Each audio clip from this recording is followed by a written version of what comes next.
نے وہ مومن صالح اپنے دل کی طرف متوجہ ہوا. انہوں نے اتنا بڑا قدم اٹھا تو لیا لیکن کل قیامت کے دن تو رب کی بارگاہ میں جواب کیا دے گا؟ وہ نوجوان واپس پلٹا اسی طرح جس طرح سے وہ سیر پہنتا آ رہا تھا. کئی دور تک چلتا رہا. چلتے چلتے قدم تھک رہے تھے کہ اسی وقت اسے ایک سیب کا باغ نظر آیا جس کے باغ کے اندر سے کچھ سیب کے درختوں کی ٹہنیاں کچھ سیب کے جھاڑ کی ٹہنیاں اس دریا کے کنارے پر بہ رہی تھی. یعنی دریا کے اندر لٹکی ہوئی تھی. انہیں میں سے وہ ٹوٹ کر یہ گمان کیا, یقین نہیں تھا بھی کہ یہ اسی بات کا سیب ہوگا, لیکن اس بات کا مالی, اس بات کا رکھوالا, اس بات کا مالک بھی کوئی ایسا ویسا نوجوان نہیں تھا, بلکہ وہ اللہ کا وہ نیک سیرت بندہ تھا, وہ اللہ کا صالح بندہ تھا, وہ اللہ کا پاک بندہ تھا, وہ اللہ سے ڈرنے والا بندہ تھا. یہ نوجوان اس بات کے مالک کے قریب گیا, اس بات میں داخل ہوا. اس بات میں داخل ہوا کیا دیکھا؟ ایک بزرگ صالح بیٹھا ہے جس کے چہرے کی نورانیت اس کی پاک دامنی کا ثبوت دے رہی ہے. یہ نوجوان پڑھا, بڑھ کر اس سے سلام کیا. سلام کرنے کے بعد اس سے کلام کیا.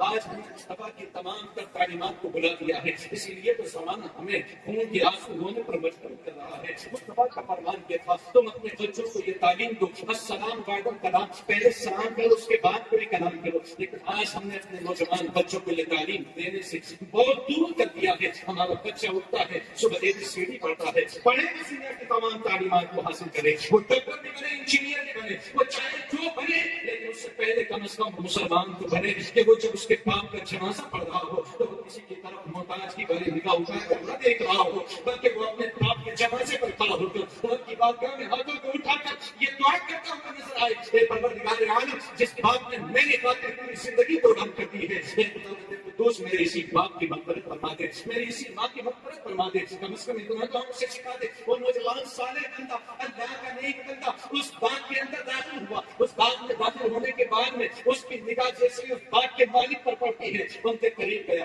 آنکھوں میں آنسو ہے, آنکھیں اشکبار ہے, دل میں ملال ہے, دل خوف زدہ ہے. رب کی بارگاہ میں کھڑے ہو کر کیا جواب دوں گا؟ اس نوجوان نے قدم بڑھائے دھیمے دھیمے, اس مالک کے پاس پہنچا. اس مالک سے جانے کے بعد میں کہا, یہ باغ آپ کا ہے؟ اس مالک نے کہا, ہاں الحمدللہ, اللہ کی عطا کردہ دولت سے یہ باغ میرا ہی ہے, یہ میرا باغ ہے. کہا حضور, یہ باغ اگر آپ ہی کا ہے, یہ باغ دریا کے کنارے ہے, یہاں سے کئی دوری پر ایک سیب آپ کے باغ سے ٹوٹ کر آیا تھا اور وہ دریا میں بہتا ہوا آیا تھا. میں نے اسے آپ کی بغیر اجازت کے کھا لیا. میرے دل نے اس بات کو دوبارہ نہ کیا, میرے دل نے مجھے تکلیف پہنچائی, میرے دل نے مائل کیا مجھے اس بات کی طرف کہ تو رب کی بارگاہ میں کل کیا جواب دے گا؟ اگر تیرے رب نے تجھے اسی پر پکڑ لیا, تیرے رب نے تجھ سے اسی بارے میں پوچھ لیا, تو کل تو کیا جواب دے گا رب کی بارگاہ کے اندر؟ اے مالک اس باغ کے, اے بندے اللہ کے, اے کلمہ پڑھنے والے نوجوان, اے مصطفیٰ کی امتی, سن سن, تو میری اس غلطی کو معاف فرما دے. میں نے تیری بغیر اجازت کو سیب کو کھا لیا. اس مومن صالح نے نگاہ ڈالی اس آنے والی کی زندگی پر. اسی لیے تو کسی نے کہا تھا نا,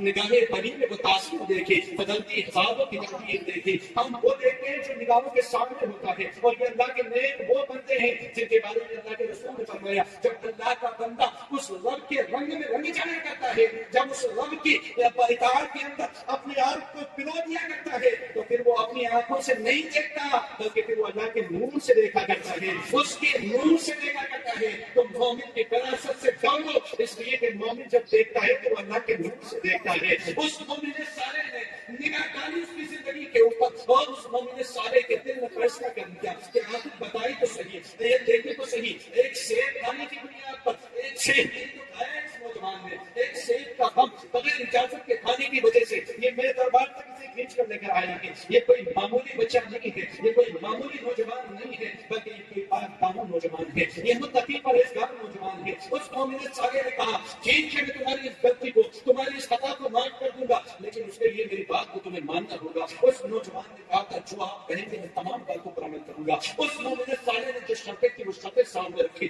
اس مومن بندے نے, اس اللہ کے نیک بندے نے, اس سے کھانے والے نوجوان نے بغیر کسی چور چرا کے ان کی تمام تر شرائط کو مان لیا. وہ خدمت گزاری کے اندر لگ گیا. وہ دن کٹتے رہے, وہ ایام گزرتے رہے. وہ دن آیا جس دن اس کے ایام جو جتنے دن طے کیے گئے تھے, جتنے دنوں کے لیے خدمت گزاری کا کہا گیا تھا, وہ تمام ایام ختم ہو گئے. وہ تمام ایام ختم ہو جانے کے بعد اس نوجوان کو یہ امید تھی کہ اب مجھے باقی کا پروانہ مل جائے گا. اب یہ نوجوان مجھ سے قیامت کے دن اپنے باغ کے اس سیب کے بارے میں کوئی سوال جواب نہیں کرے گا. میں رب کی بارگاہ میں کھڑے ہونے سے بچ جاؤں گا, میں اس رب کی بارگاہ میں جواب دینے سے بچ جاؤں گا. میں اس کی نوکری کے لیے اس کی بتائی گئی تمام شرائط کو پورا کر چکا ہوں. وہ مومن صالح بندہ, وہ اللہ کا نیک سیرت بندہ, وہ پروردگار عالم کا پاک دامن بندہ اس نوجوان کے قریب پہنچا، اس مومن صالح کے پاس گیا، اس باغ کے مالک کے پاس دست بستہ کھڑا ہوا اور اس نے کہا حضور آپ کی بتائی گئی مدت تک ہو گئی ہے، اب آپ میری اس خطا کو معاف کر دیں، میری اس غلطی کو معاف کر دیں۔ اس نوجوان کی زندگی کو بدلتا ہوا دیکھ کر اس مومن صالح نے پھر نگاہ ڈالی اور کہا اے بندے اللہ کے، اے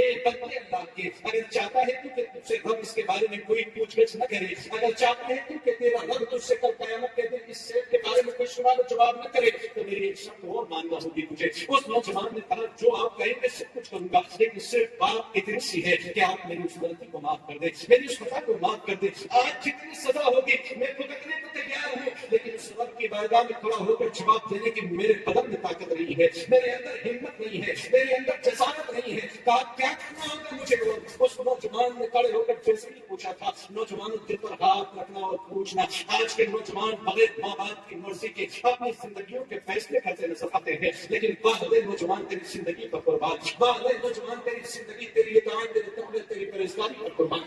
آج کی بچیاں اپنے والدین کو سسکتا بیٹھتا چھوڑ کر غیروں کے ہاتھوں میں ہاتھ ڈال کر گھر چھوڑ کر بھاگتی نظر آ رہی ہے۔ آج کا نوجوان اپنے والدین کو بڑھاپے کی دہلیز پر بغیر کسی سہارے کے چھوڑ کر کسی کی ذمت عاصی بننے کے لیے چلا جا رہا ہے، لیکن وہ بھی تو نوجوان تھا اور وہ جوانی کی عالم کے اندر اللہ کے رسول صلی اللہ تعالیٰ علیہ وسلم نے اعلان فرمایا تھا کہ میرے جان سامنے یاد رکھو، میرے رب کو سب سے زیادہ اگر کوئی عابد بندہ پسند ہے تو کون سا بندہ ہے جس کی عبادت میرے رب کو سب سے زیادہ پسند ہے؟ صحابہ کرام رضوان اللہ تعالیٰ علیہم اجمعین نے صحابہ کرام رضوان اللہ تعالیٰ علیہم اجمعین نے بارگاہ رسالت میں آپ فہرستہ پیش کیا تھا کہ کا امی باپی یا رسول اللہ، ہمارے ماں باپ پر قربان ہو، مصطفیٰ کس کی عبادت رب کو زیادہ پسند ہے؟ جو بڑھاپے کی دہلیز پر پہنچ جائے، صبح سے لے کر شام تک مسجد میں اللہ اللہ کرتا رہے، مسجد میں سجدے پر سجدہ کرتا رہے، کیا اس بوڑھے شخص کی عبادت پر اللہ کو سب سے زیادہ پیار آتا ہے؟ آقا کریم نے اعلان فرمایا نہیں، بلکہ میرا عرش کا رب، میرا رب اس بندے سے سب سے زیادہ محبت کرتا ہے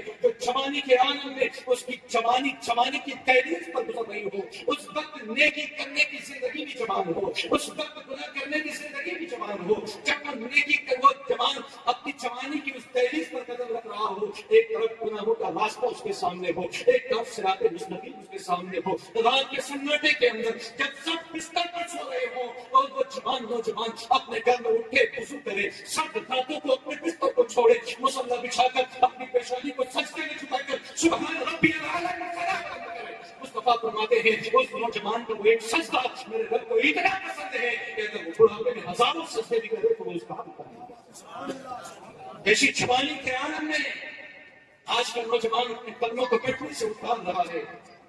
ہمیں ضرورت ہے ہمیں علماء کرام سے قریب ہو کر دین کا علم سیکھنے کی، ہمیں ضرورت ہے ان بزرگان دین کی محبت کو اپنے دلوں میں جگہ دینے کی۔ صرف زبان پر یا غوث کے نعرے بلند کرنے سے ہم لوگوں کے درمیان تو بہت سے آدھوں کے عاشق پیدا کرتے ہیں، لیکن اس قبر کی کالی کوٹری کے اندر اگر فرشتے کہتے کہ یہ غوث کا غلام ہے تو اس کے لیے کردار غوث اعظم کی قیمت کے مطابق سیدنا حضور غوث اعظم رضی اللہ تعالیٰ عنہ کے نام کے اس محفل کے اندر آنے والے نوجوان نے کیا رکھو، اس نوجوان کے سامنے اب اس کی زندگی کا فیصلہ ہونے والا ہے۔ اس مومن صالح نے کہا اے نوجوان اب تک جو کہا تھا سب کر دیا، لیکن سوچ سمجھ کر ہاتھ رکھنا لاگے۔ اس نوجوان سے پوچھا گیا تم ہر کام کے لیے تیار ہو؟ اس نوجوان نے کہا تھا ہر اس کام کو کر گزروں گا جس میں رب اور اس کے مصطفیٰ کی رضا شامل حال ہوگی، لیکن اس کام کی طرف قدم نہیں بڑھاؤں گا جس راہ پر قدم بڑھانے سے رب اور اس کا مصطفیٰ ناراض ہوگا۔ اس مومن صالح نے جو کہا، اس مومن صالح نے کہا کہ اے نوجوان اگر تو میری یہ بات مان لے گا تو میں تیری اس خطا کو معاف کر دوں گا۔ کیا ہے بات؟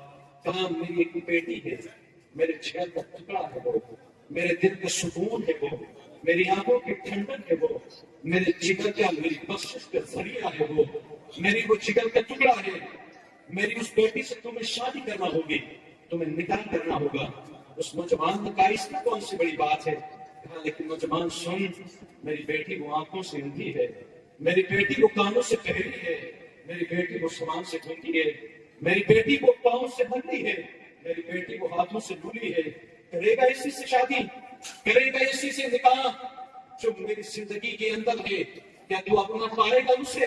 اس نوجوان نے کہا تھا اس سے بڑی سزا اس رب کی بارگاہ کے اندر جواب دینا ہے، میں اسے قبول کرتا ہوں، لیکن آپ صرف وہ حق معاف کر دیں میرا، مجھے اس شیخ کے بارے میں کل قیامت کے دن رب کی بارگاہ میں کھڑا ہونا نہ پڑے، میں آپ کی لنگڑی بیٹی، اندھی، گنگی، بہری، اس لولی بچی سے شادی کرنے تیار ہوں، آپ نکاح کرا دیں میرا اس کے ساتھ میں۔ اس مومن صالح نے اس نوجوان کا نکاح اس کی مرضی کے مطابق اپنی اس بیٹی کے ساتھ کرایا اور کہا اے نوجوان اب جا تو اس حجرے کی طرف، تیری زوجہ تیرا انتظار کر رہی ہے۔ اور نوجوان اپنے قدموں کو اٹھاتا ہوا اس کمرے کی طرف بڑھتا ہے، جیسے ہی اس دروازے کے اوپر جا کر ہاتھ رکھا، ہاتھوں کی آہٹ کو سننا تھا، اس خاتون نے دروازے کو کھولا، دروازے کے سامنے کھڑی ہو کر کوئی بلند آواز سے سلام کرتی ہے، اس کی آواز کو سنا تو یہ شیخ ابو صالح اپنے قدموں کو پیچھے کھینچ لیے، مولا میں کسی غلط راستے پر آ گیا ہوں، اے پروردگار تو میرے ایمان کی حفاظت فرما دے۔ اپنے قدموں کو کھینچا، پھر واپس اس بار کے مالک کی طرف قدم بڑھائے، واپس اس بزرگ صالح کے قدموں میں جا کر اس نوجوان نے اپنے حسن کو رکھا اور کہا حضور میں کسی دوسرے دروازے کو کھٹکھٹا کر آ گیا ہوں، میں راستہ بھٹک گیا تھا، میں راہ بھٹک گیا۔ اس مومن صالح نے اس شیخ ابو صالح کو سینے سے لگایا تھا اور کہا تھا بیٹا تو راہ بھٹکنے والا نہیں ہے، بلکہ تو وہ ہے جو لوگوں کو بڑھتی ہوئی راہ سے سیدھی راہ پر چلانے والا ہے، تو راہ بھٹکنے والا نہیں ہے بلکہ تو بڑھتے وہ تو راستہ دکھانے والا ہے۔ کہا کیا معاملہ ہے؟ کہا تو جس جگہ گیا تھا وہی تیری زوجہ ہے، وہی میری بیٹی ہے۔ کہا ابھی تو آپ نے کہا تھا آپ کی بیٹی لنگڑی ہے، آپ کی بیٹی لولی ہے، آپ کی بیٹی اندھی ہے، آپ کی بیٹی گونگی ہے، آپ کی بیٹی بہری ہے، لیکن جیسے ہی میں اس دروازے کے قریب گیا وہ دروازہ میں نے اپنے ہاتھوں سے نہیں کھولا، وہ دروازہ آپ کی بیٹی نے اپنے ہاتھوں سے کھولا ہے۔ میں چل کر وہاں تک گیا تھا، آپ کی بیٹی گھر میں چل کر اس دروازے تک آئی ہے، وہ چل کر آنے والی بھی آپ کی بیٹی ہی ہے۔ اس نے مجھ پر نگاہ ڈالی، اس نے مجھے دیکھا، مجھے دیکھ کر اس نے سلام کیا، اس نے سلام بھی اپنے ہی منہ سے کیا تھا۔ آپ نے کہا تھا بیٹی گونگی ہے لیکن وہ بول بھی سکتی ہے، اس نے مجھے دیکھا، میرے سلام کا جواب بھی سنا، وہ سن بھی سکتی ہے، آپ اپنے طور میں سچے نہیں ہیں۔ اس بزرگ صالح نے اس نوجوان کو پھر سینے سے لگایا، کہا بیٹا میں بھی سچا ہوں، تو بھی سیدھے راستے پر گیا تھا، وہی تیرا صحیح راستہ تھا، تو غلط راستے پر نہیں جا سکتا، تو غلط راستے پر جانے والا نہیں ہو سکتا۔ اے نوجوان سن، میری بیٹی میری نظر میں اندھی اس لیے ہے، میری بیٹی میری نظر میں اندھی اس لیے ہے کہ میری بیٹی نے جب بھی آنکھ کھولی ہے تو قرآن کے باتوں کے لیے کھولی ہے، میری بیٹی گونگی اس لیے ہے کہ میری بیٹی نے اپنی زبان کو جب بھی کھولا ہے تلاوت قرآن کے لیے کھولا ہے، مصطفیٰ پر درود کے لیے کھولا ہے۔ میری بیٹی میری بیٹی میری بیٹی میرے جگر کا ٹکڑا، میری آنکھوں کی ٹھنڈک، میرے سر کا چین، میرے سینے کا سکون، میری وہ بیٹی میرے لیے اندھی گونگی اس لیے تھی۔ اور میری بیٹی سن بیٹا، میری بیٹی میرے لیے بہری اس لیے ہے کہ اس نے دنیا کے کسی رنگینوں کی آوازوں کو نہیں سنا، اگر اس نے سنا ہے تو مؤذن رسول کی آواز کو سنا ہے، اسی کو سن کر وہ میری بیٹی سجدے میں گر کے اپنی زبان پر اس رب کا نام بلند کرتی تھی جسے سبحان ربی الاعلی کہا جاتا ہے، جو تمام کائنات کا رب ہے، اس رب کی لڑائی بیان کرتی ہے۔ اے نوجوان میں نے اپنی بیٹی کو لنگڑی بھی کہا تھا، میں نے اپنی بیٹی کو لولی بھی کہا تھا، سن سن نوجوان، میری بیٹی لولی اس لیے ہے کہ میری بیٹی نے کبھی اس حرام اشیاء کو اپنے ہاتھ میں نہیں تھاما جسے اللہ اور اس کے رسول نے حرام قرار دے دیا ہے، میری بیٹی نے جب بھی اپنے ہاتھ میں تھاما ہے اللہ کی باقی کتاب قرآن مقدس کو ہاتھوں میں تھاما ہے، میری بیٹی نے اپنے قدموں کو جب بھی بڑھایا ہے تو میری بیٹی نے دنیا میں کسی عورت کو آئیڈیا نہیں بنایا بلکہ مصطفیٰ جان رحمت کی بیٹی سیدہ طیبہ طاہرہ آمنہ تقیہ نقیہ سیدہ فاطمہ الزہرا کی زندگی پر عمل کیا ہے۔ میری بیٹی دنیا داروں کی بیٹیوں کی زندگیوں پر عمل نہ کرنے کی وجہ سے میری نگاہ میں لنگڑی ہے، میری نگاہ میں عوائج ہے، ایسی بیٹی میں نے تیرے حوالے کی ہے۔ اس بیٹی کا نام کیا تھا؟ اس بیٹی کا نام ام الخیر تھا۔ ماں کے ماں میں جو خیر ہو اس ماں کی گود سے پیدا ہونے والا، جنم لینے والا پھر غوث اعظم دستگیر بن کر پیدا ہوتا ہے، پھر وہ پیر نہیں پیدا ہوتا، پھر وہ پیرانے پیر پیدا ہوتا ہے۔ پیر تو ہر زمین پر پیدا ہوتے ہیں لیکن جو انسانوں کو ہاتھ میں ہاتھ دے کر مرید کر لے اسے پیر کہا جاتا ہے، اور جو جناتوں کو بھی مرید کر لے اسے پیرانے پیر کہا جاتا ہے۔ یہ پیر ہے میرا، یہ روشن ضمیر ہے میرا، یہ شیخ عبد القادر جیلانی ہے میرا۔ اس شیخ عبد القادر جیلانی کی زندگی میں کیسی ہوگی جس کی ماں کی پاک دامنی ایسی ہو، جس کے باپ کے تقوی اوپر اسماعیل کہانی ایسا ہو، جس کے باپ کا نام ہی شیخ ابو صالح ہو، اس کی سال زندگی کا رب نے کیسا صدقہ عطا فرمایا کہ انہیں بیٹا بھی دیا اور رسول اعظم کا نواسا غوث اعظم بنا کر عطا فرمایا، اور اس غوث اعظم نے پیدا ہونے کے بعد جو اپنے رب کی عطا کردہ طاقت سے اس رب نے جو کرامتیں، اس رب نے جو انعامات عطا فرمائے تھے، ان انعامات کو لوگوں کی نگاہوں کے سامنے رکھا. تو غوث اعظم ولایت ماں کے پیٹ سے پیدا ہونے کے بعد ولایت کی منصب پر فائز نہیں ہوئے، بلکہ ماں کے شکم میں لے کر میرے غوث کی کرامتوں کا ظہور فرماتے رکھا. میرا غوث ماں کے پیٹ سے مادر صاحب بن کر پیدا ہوا. اس سے کم بھی، اس سے بھی کوئی بڑی کرامت ہو سکتی ہے. میرا غوث جو پیدا ہوا، پیدا ہونے کے بعد جب سمجھنے کی طاقت آ گئی، سیدنا حضرت غوث اعظم کی ماں ام الخیر نے اپنے بیٹے کی انگلی کو پکڑا تھا. یاد رکھنا نوجوانوں، آج کئی بہروپیت کہیں پوچھے ڈھونڈ کر یہ کہتے ہیں طریقت کا راستہ الگ ہے، شریعت کا راستہ الگ ہے، معرفت کا راستہ الگ ہے اور حقیقت کا راستہ الگ ہے. لیکن غوث اعظم جس کو مصطفیٰ کریم نے اپنے دعا کے دہن 7 مرتبہ ڈالا، میرا وہ غوث فرماتا ہے میں عجمی ہونے کی حیثیت سے آج 10 20 40 50 100 200 کے مجمع میں ہم اس بغیر مائک کے تقریر نہ کر سکے، بغیر مائک کے ہماری آواز آپ تک نہ پہنچ سکے، لیکن قربانی عبد القادر جیلانی کی زندگی پر میرا غوث کا مجمع 10 20 ہزار کا مجمع نہیں ہوتا تھا، بلکہ 70 ہزار کا مجمع ہوتا تھا. اور میرے غوث اعظم کی آواز اتنی بلند تھی کہ جو پہلی صف میں بیٹھ کر جتنی طاقت سے سنا کرتا تھا، اخیر میں بیٹھنے والا بھی اتنی طاقت سے سنا کرتا تھا. نعرہ تکبیر، نعرہ رسالت، نعرہ رسالت، فیضان غوث اعظم، شان غوث اعظم، مسلک اعلی حضرت، نعرہ تکبیر، نعرہ رسالت. اللهم صل على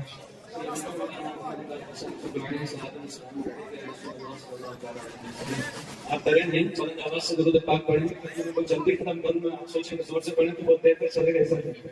زور سے پڑھتے ہیں مرتبہ اللہ رب محمد صلی اللہ علیہ وسلم محمد صلی اللہ علیہ وسلم صلاۃ و سلام علیک یا رسول اللہ صلی اللہ علیہ وسلم.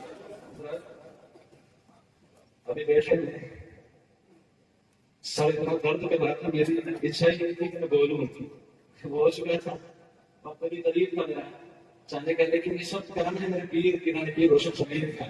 میرے باس کا خود فرمان ہے کہ میں جب تک نہ چاہوں میں نہ چاہوں تب تک کوئی نہ ذکر نہیں کر سکتا، وہ نہ چاہیں تو کر ہی نہیں سکتا.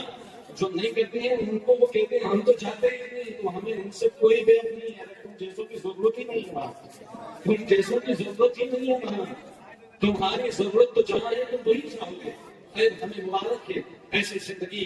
سیدنا شیخ عبد القادر جیلانی جب اس دنیا میں تشریف لائے، میرے غوث اعظم رضی اللہ تعالیٰ عنہ کی ماں ام الخیر فاطمہ نے اپنے بیٹے کو جب زندگی کے ان ایام کو انہوں نے گزار دیا، انگلی کو پکڑا.